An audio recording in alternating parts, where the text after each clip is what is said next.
How many million po? 4 point. Isa rating niya? 4.9. Wow. Congrats, ate!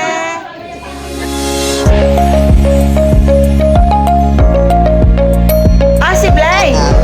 Kanya Blay. Ito pala ang Dabber Cards original, guys. Si Blay.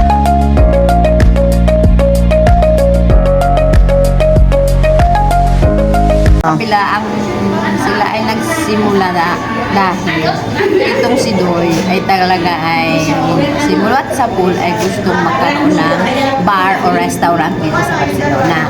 Sabi ko, dahil doon sa kabila, ang mga kliyente, datingan, ay ang lalayo ng pinanggagalingan, walang sityo, puno na. Ibig sabihin, sabi na nakapapa talaga kuha tayo ng medyo malaki. Kapatid ko ngayon, napaka-salamat Supportive. Napaka-supportive sa tulong ng Diyos, ng aking pamilya. Salamat. Tingin sila ng tingin. Ngayon, nagkita dito sila sa nagtapos sa kanilang bahay. In disguise, basta nakatanong lang sila.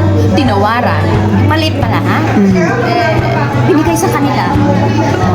Ngayon, pinag-isipan, nag-meeting sila mag-anak, ibinigay.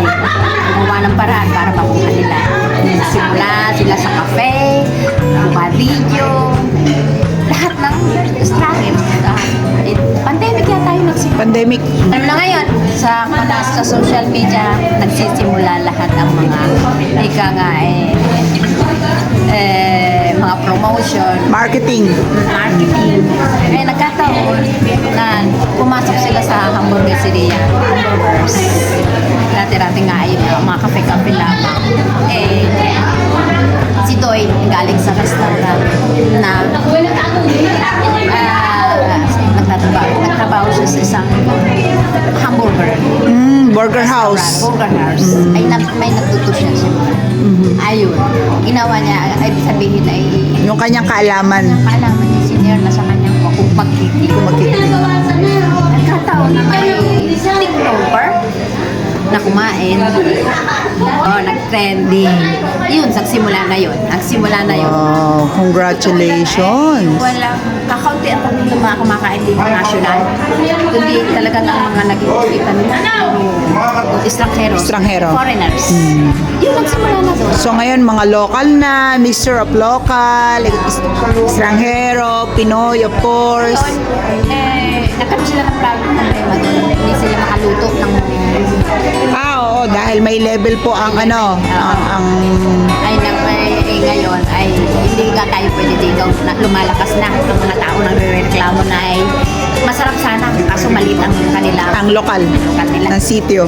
Ngayon naisip nila sa kaso nakita nila ito, pinagbili nila ngayon yung kabila. Wow, congratulations. Ito po yung may-ari, guys. So busy. Pinagbili nila ito.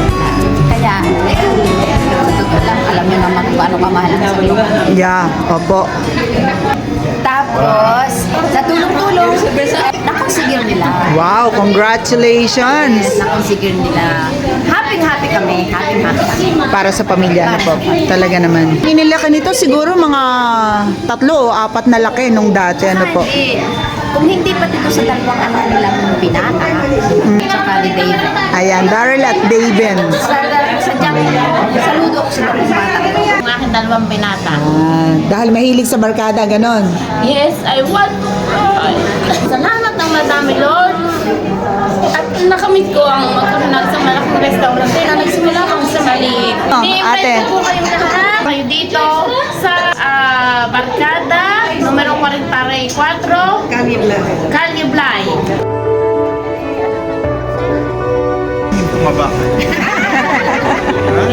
Regress po natin, pati yung mga may-ari, lahat ng mga darating dito, maramdaman nila ang kaligayahan, ng pagbusugan, ng katawan at ng kaluluwa.